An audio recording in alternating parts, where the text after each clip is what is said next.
I think USC has had better days.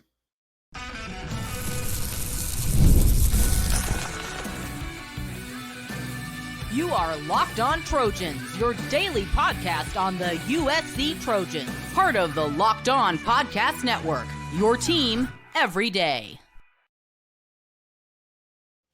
Hey, fight on, everyone. I'm your host, Mark Hulkin, and thank you for making Locked On USC part of the Locked On Network, your first listen every day. Whether you're watching this show on YouTube, wherever you're downloading your podcast, this show is always free, and I always appreciate your support.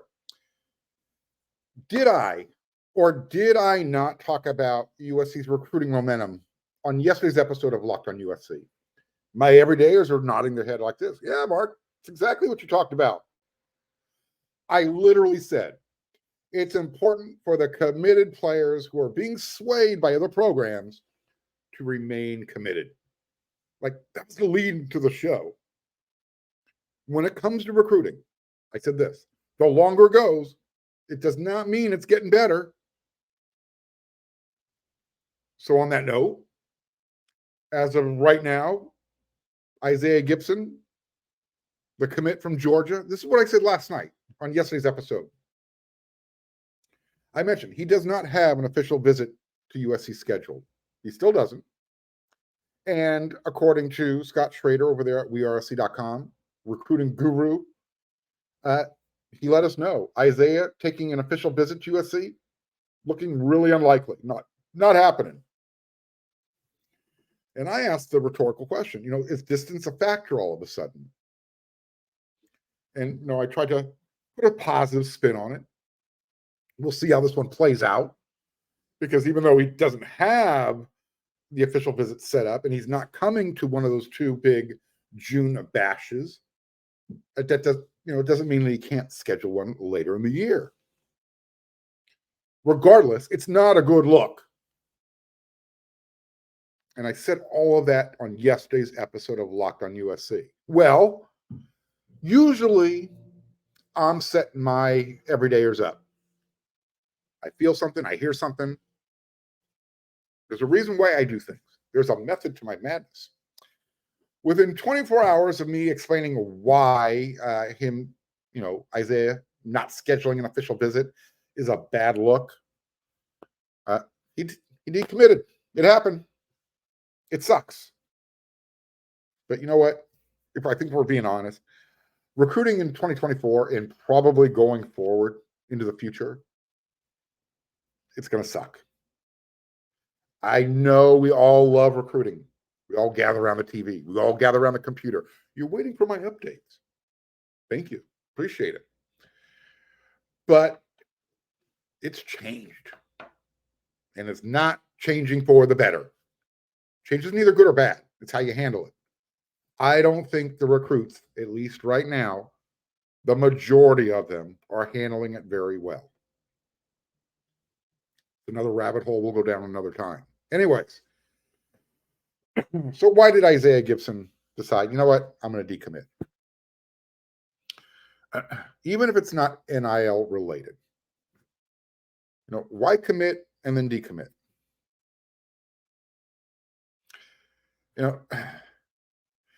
The reason why it was so important to Coach Henne and to USC's football staff that he take a visit in June, an official visit in June, is it showing that you're serious. That you have, you're seriously interested in coming to USC. That's a possible destination. That's what official visits do. Well, you know what? When he didn't schedule that official visit, I did a little bit more digging. Started contacting some other sources.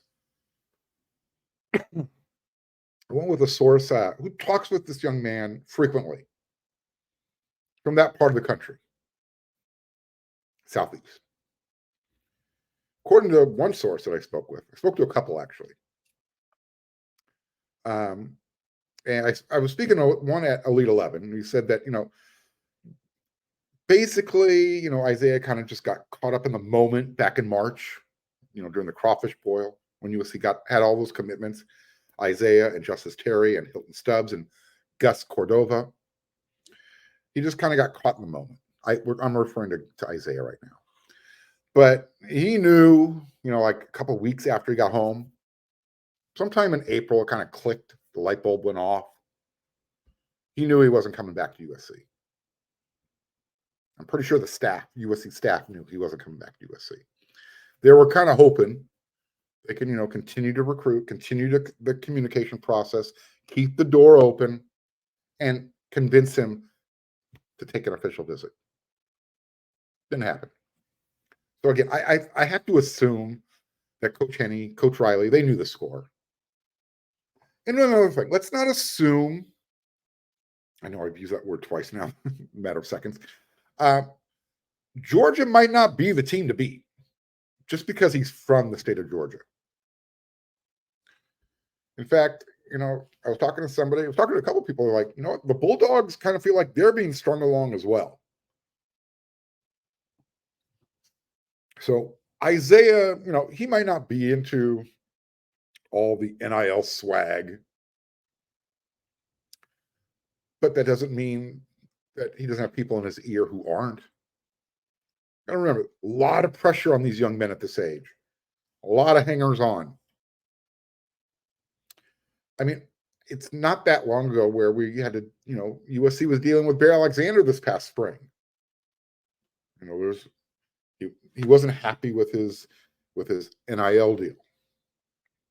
Anyways, look, everyone wants something, right? Whether it's a family member, whether it's friends, you name it. Someone wants a car, a job. Somebody wants something from the back of a teenager. And again, the fact that you couldn't get him to commit to an official visit, strike one. And you couldn't get him to do it in June, strike two. And what I'm hearing and what I'm conveying to you now, USC fans, it ain't happening. It's done. Isaiah Gibson has moved on. And he's been moved on since April. And that's all that matters. He's not coming to USC. LA is not the place for him. Too big of a city, maybe. Again, he got caught up in the moment. He made the commitment. And I'm not saying that Justice Terry will do the same thing, because at least he is coming to the official visit. That's a great sign. That's a positive sign. To be in town this weekend. Is there anybody else from that March commitment weekend that you should keep an eye on? I don't know. Maybe.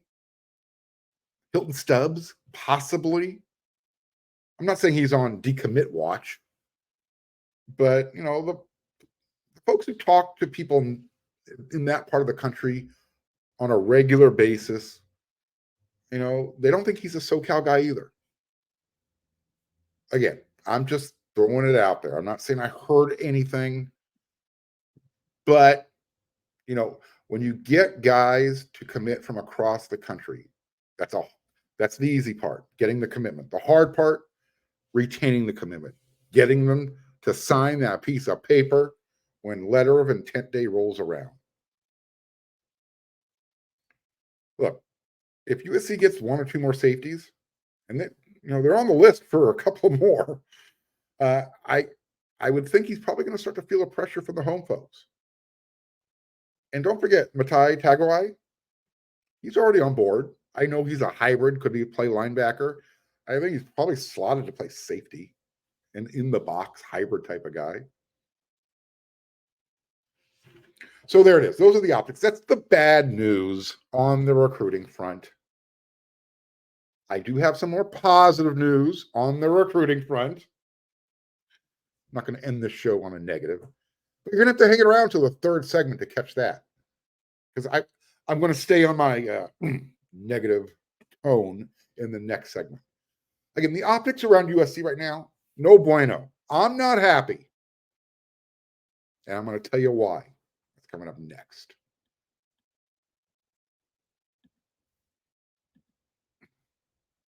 Passion, drive, and patience. What brings home the winning trophy is also what keeps your ride or die alive. eBay Motors has everything you need to maintain your vehicle and level it up to peak performance. From superchargers, roof racks, exhaust kits, LED headlights, and more, Whether you're into speed, power, or style, eBay Motors has got you covered. With over 122 million parts for your number one ride or die, you'll always find exactly what you're looking for. And with eBay Guaranteed Fit, your part is guaranteed to fit your ride every time or your money back. Because with eBay Motors, you're burning rubber, not cash.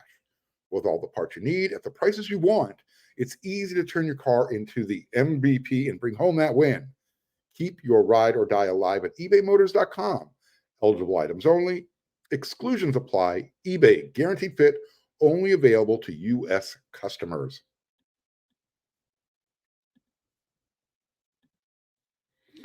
I know you're watching Fox Sports, you're watching ESPN, it's on your TV all day, and I know you're turning it down because everybody's yelling and screaming. If you make the switch to Locked On Sports today, it's a free 24/7 sports streaming channel. It's programmed for you every day, and it's going to bring you the biggest stories, and they're going to do it without all the yelling. Locked On Sports Today brings you can't-miss analysis, opinions, and news, and it's streaming for you 24/7 on YouTube or the Amazon Fire TV channels app, part of the Locked On Podcast Network, your team every day. You know what? I told you I'm not happy. Just put me out of my misery now. Take me off life support and let me die because I'm getting sick. I'm sick to my stomach. You know, and I started to feel the symptoms when that whole USC versus LSU smoke started to swirl, about a month ago, a few weeks ago. Folks are out there pimping the idea that USC didn't want to have anything to do with that LSU game. And I fought back. I pushed back. No, USC doesn't do that. They don't walk away from tough games. That's not who they are. And now you have many of those same people saying, hey, you know what? Let's get rid of the USC versus Notre Dame rivalry too. We don't need that anymore. Look, I'm sure these people who feel this way, I'm sure there's some really fine folk, some really good quality. But I'll tell you what, I sure as hell don't want them in the same foxhole with me when things seem to be too tough.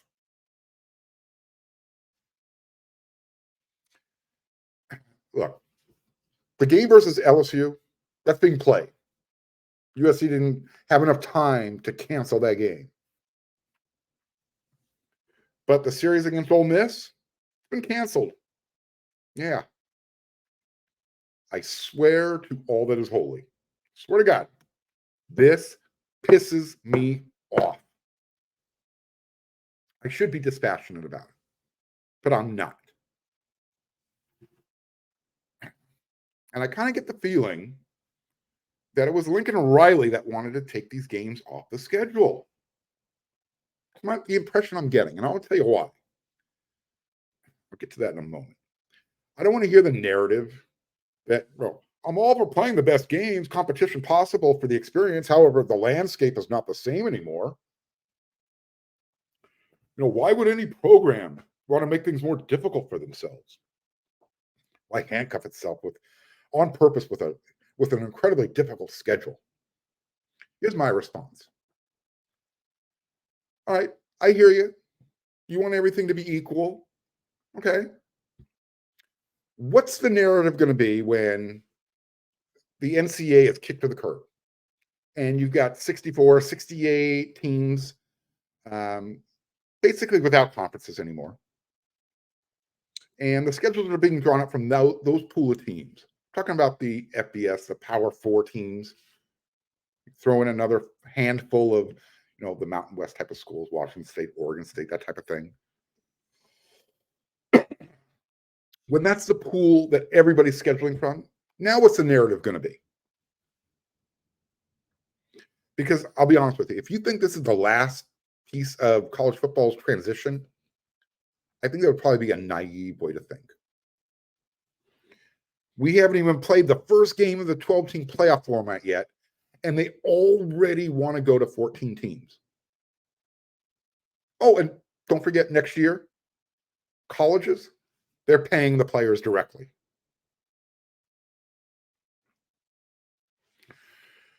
So, depending on when you're listening or watching this episode of Locked On USC, part of the Locked On Network, your news, your team every day, everything about USC.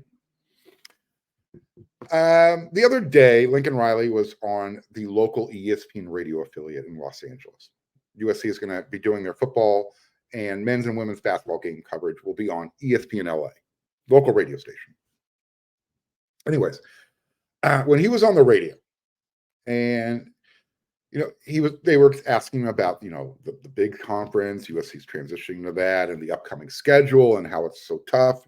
You're opening the season with LSU, and Coach Riley was commenting on that, and then he made the comment that people need to realize that these schedules are made years in advance.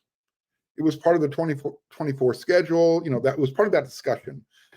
And, he said, these schedules are made years in advance. So, maybe these games were necessary when USC was part of the Pac-12. When Lincoln Riley took the job, USC was a member of the Pac-12, and LSU was already on the schedule, and so was the Ole Miss series. Call me cynical, but the timing of Coach Riley's comments the other day, and then all of a sudden the next day, literally the next day, it's announced that USC and Ole Miss have canceled the series. Yeah, call me cynical. To me, it sounds like Coach Riley was the one making the request. And if he did, shame on him. College football is eroding in front of our eyes. Not happy about it. But Mark, no one else is playing the same type of schedule USC plays. Why make it harder? It doesn't matter. USC should not be contributing to the erosion of what makes college football different. And when I mean different from the NFL, because that's what it's starting to resemble. And hiding behind the skirt of it's too hard. Really? The line starts way over there. That's where you turn on your Trojan card when you say it's too hard. Is life fair or not? Yeah, I'm about to hit my Tom Brady speech here. To be successful at anything, the truth is you don't have to be special. You don't have to do what most people do. You have to be what most people aren't. You have to be consistent. You have to be determined and willing to work for it. No shortcuts. That sounds like USC's taking some shortcuts. They're not being consistent.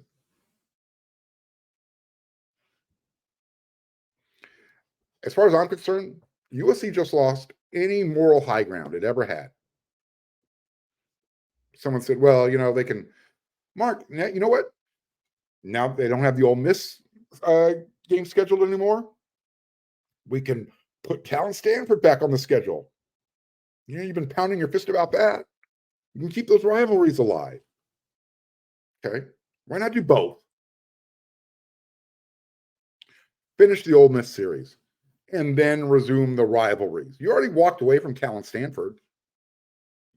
You left them high and dry. You made them go to the ACC, which, oh, by the way, so I guess it's okay to swap out an SEC team for a couple of ACC teams, right? That makes sense? Oh, but Cal and Stanford, they're not as good as Ole Miss. Lane Kiffin's putting together a juggernaut out there. Yeah. I'm old enough to remember when Stanford had USC's number. Wasn't that long ago. I'm sorry. I do not support this move. I think it's terrible. Anyone, any place, any time? Not anymore. You know what? And I wonder, I really, really, really wonder, I said that 3 times. I wonder how Pete Carroll would feel about this. You know why I asked that question? Guess who I saw at Elite 11? It's coming up.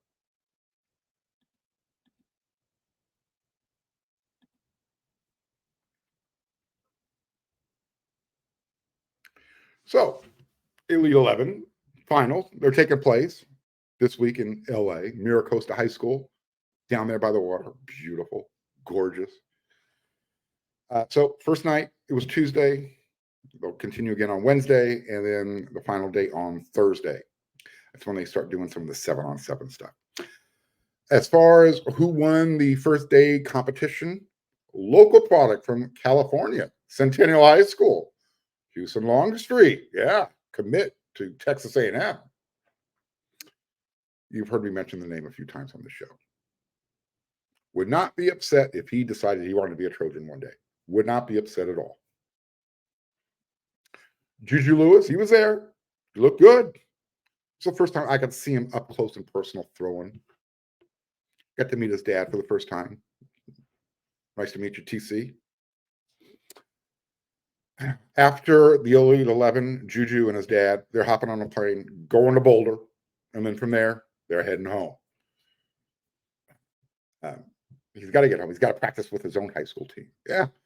In fact, he missed a practice today to be in California for the Elite 11. He was also on USC's campus, by the way. Wink, wink. I told you.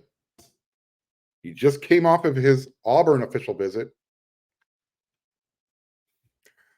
He's not coming to LA without having a sit down with Lincoln Riley. I'm telling you.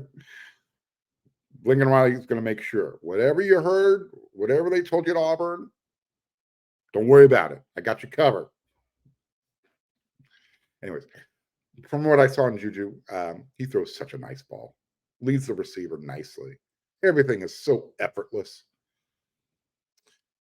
In fact, I also, during the timeouts, and when the session was actually over Tuesday night, I saw him hanging out, talking with quarterback guru Jordan Palmer, Carson's younger brother. Yeah.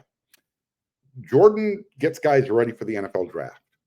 He is one of the guys that kids, well, not the kids, the guys that are coming out of college, they turn to. There's very few that prepare you for the draft, for the combine. That's what Jordan specializes in. Stuff he was talking with Juju about, very technical stuff that most of the untrained eyes don't see when it's happening. He's talking, your hips, how it has to turn at a certain point, and you don't want to turn too much. Feet movement, arm angle, the timing, eye placement, all those little things. Like I said, it's being held at Miracosta High School down there in Manhattan Beach. Beautiful. But you know what? When it turns to night, somebody bring lights. Terrible lighting out there. Somebody's going to get hurt. A lot of balls were getting dropped by the receivers. I don't know. Maybe they just couldn't see it. And then all of a sudden, I turn around. Standing behind me, I see Jahkeem Stewart, defensive lineman from New Orleans. He was on USC's campus as well. Yeah. Coach Henderson gave him a workout. I mean, worked him out hard. And I know the questions are out there. Is he going to reclassify? It's coming. It's coming. That's what I've been told. It's coming. I would say sometime next month. That's when you'll get word. Maybe sooner. You never know. He's heading back to New Orleans. I think the day after tomorrow. He's going to take a real quick day trip up to Oregon for a day. And then he's heading home. But on his way up to Oregon, yeah, you know what? I have a feeling he's going to be thinking about Pete Carroll the whole way. Go check out my social media. Right place, right time. I scored the pick of the day. And I heard everything that Coach Pete had to say to Jahkeem Stewart. It was beautiful. Let me just say this. Quote, the best years of my life in coaching were at USC, end quote. Pete was in rare form. I'll say he was recruiting. He was doing a really good job. He had Jahkeem's attention. And when I heard Coach Carroll say those were the best years of my life, instantly I'm thinking John McKay. when he's saying to him, I wish I'd never left for Tampa Bay. I think Pete Carroll feels that way too.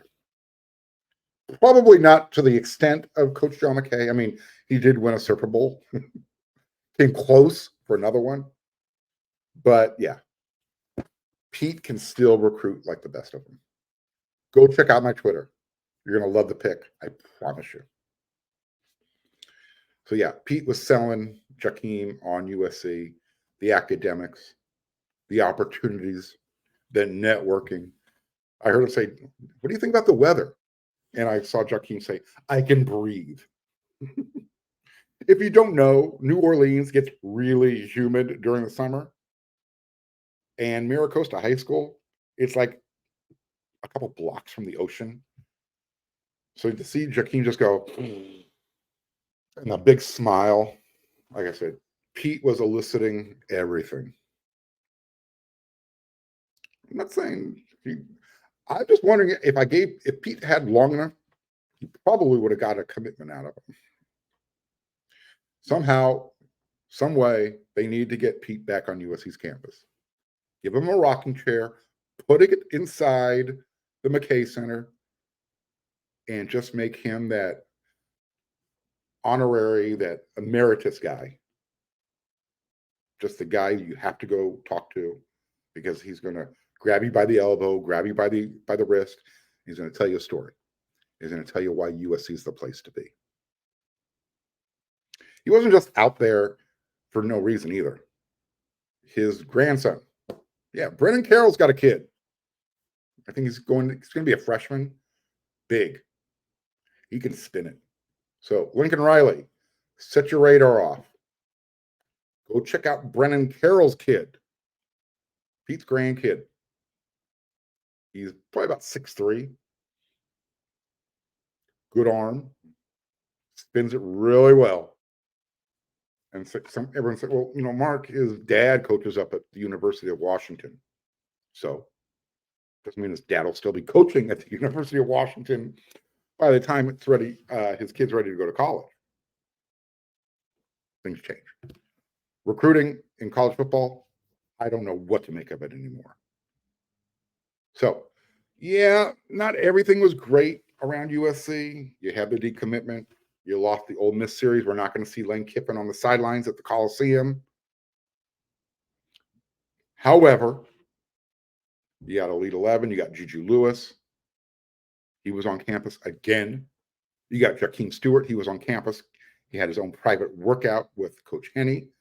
And then the coup de grace, the cherry on the top, the end of the day, Coach Pete Carroll making his presence known, shaking hands with Jahkeem, shaking hands with me after practice. Yeah. I've got a lot more coming up this week. So make sure you tune in to Locked On USC, your team, every day, part of the Locked On Network. Do me a favor. If you haven't become a subscriber on YouTube yet, click that red subscribe button. When you see the thumbs up, I need to smash it and click that bell notification, and that way you will not miss an episode and you get all this news and notes and everything you want to know about USC on a daily basis, 5 times a week. We'll be back tomorrow. By the way, when you're done making this episode of Locked On USC your first listen, get on over there to wearesc.com. Lots of content for you. So until the next episode, everyone, you know what to do.